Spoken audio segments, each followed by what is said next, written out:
2024-25ನೇ ಸಾಲಿನ ಎಸ್ಎಸ್ಎಲ್ಸಿಯ ಪರೀಕ್ಷೆಯ ಫಲಿತಾಂಶವು ಮೊನ್ನೆ ಮೇ 2ರಂದು ಪ್ರಕಟವಾಗಿದ್ದು ಈ ವರ್ಷ ದಕ್ಷಿಣ ಕನ್ನಡ ಜಿಲ್ಲೆಯು ಮೊದಲನೇ ಸ್ಥಾನವನ್ನು ಗಳಿಸಿದೆ. ಜೊತೆಗೆ ಕರ್ನಾಟಕದ ವಿವಿಧ ಜಿಲ್ಲೆಗಳಲ್ಲಿ ಹಲವು ಮುಸ್ಲಿಂ ವಿದ್ಯಾರ್ಥಿಗಳು ಉನ್ನತ ಅಂಕಗಳನ್ನು ಗಳಿಸಿದ್ದಾರೆ.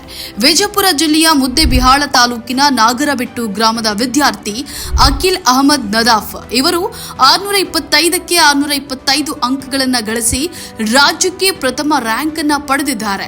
ಹಾಗೂ ಶಿರಸಿಯ ವಿದ್ಯಾರ್ಥಿನಿ ಶಗುಫ್ತಾ ಅಂಜುಮ್ ಕೂಡ 625ಕ್ಕೆ 625 ಅಂಕಗಳನ್ನು ಗಳಿಸಿ ರಾಜ್ಯಕ್ಕೆ ಪ್ರಥಮ ಸ್ಥಾನವನ್ನು ಪಡೆದಿದ್ದಾರೆ.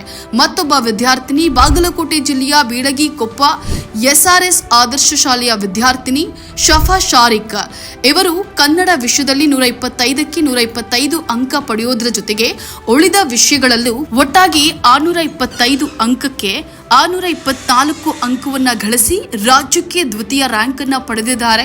ವಿದ್ಯಾರ್ಥಿಗಳ ಉನ್ನತ ಮಟ್ಟದ ಸಾಧನೆಯು ಪೋಷಕರು, ಶಿಕ್ಷಕರು ಹಾಗೂ ಊರಿನ ಜನರಿಗೆ ಸಂತಸ ಹಾಗೂ ಅಭಿಮಾನವನ್ನ ತಂದುಕೊಟ್ಟಿದೆ. ರ್ಯಾಂಕ್ ಪಡೆದ ವಿದ್ಯಾರ್ಥಿಗಳು ಈ ಸಾಧನೆಗಳನ್ನು ಮಾಡಲು ಮುಖ್ಯ ಕಾರಣಕರ್ತರಾದ ತಮ್ಮ ಶಿಕ್ಷಕರಿಗೆ ತುಂಬಾ ಹೃದಯದಿಂದ ಧನ್ಯವಾದಗಳನ್ನ ವ್ಯಕ್ತಪಡಿಸಿದ್ದಾರೆ. ರ್ಯಾಂಕ್ ಪಡೆದ ವಿದ್ಯಾರ್ಥಿಗಳ ಸಾಧನೆಯನ್ನ ಮೆಚ್ಚಿದಂತಹ ಶಿಕ್ಷಕರು, ಶಾಲಾ ಆಡಳಿತ ಮಂಡಳಿಯವರು ಹಾಗೂ ಊರಿನ ಮುಖಂಡರು ಸಿಹಿ ಹಂಚೋದ್ರ ಜೊತೆಗೆ ಸನ್ಮಾನಗಳನ್ನ ನೀಡಿ ಅಭಿನಂದಿಸಿದ್ದಾರೆ. 2024-25ನೇ ಸಾಲಿನ ಎಸ್ಎಸ್ಎಲ್ಸಿಯ ಪರೀಕ್ಷೆಯಲ್ಲಿ ಉತ್ತೀರ್ಣರಾದಂತಹ ಸರ್ವ ವಿದ್ಯಾರ್ಥಿಗಳಿಗೂ ಉತ್ತಮ ಅಂಕಗಳನ್ನು ಪಡೆದು ರ್ಯಾಂಕ್ ಗಳಿಸಿದ ಎಲ್ಲ ಸಾಧಕರಿಗೂ ಕನ್ನಡ ಮುಸ್ಲಿಂ ಒಕ್ಕೂಟದಿಂದ ಹಾರ್ದಿಕ ಅಭಿನಂದನೆಗಳನ್ನ ಸಲ್ಲಿಸುತ್ತೇವೆ.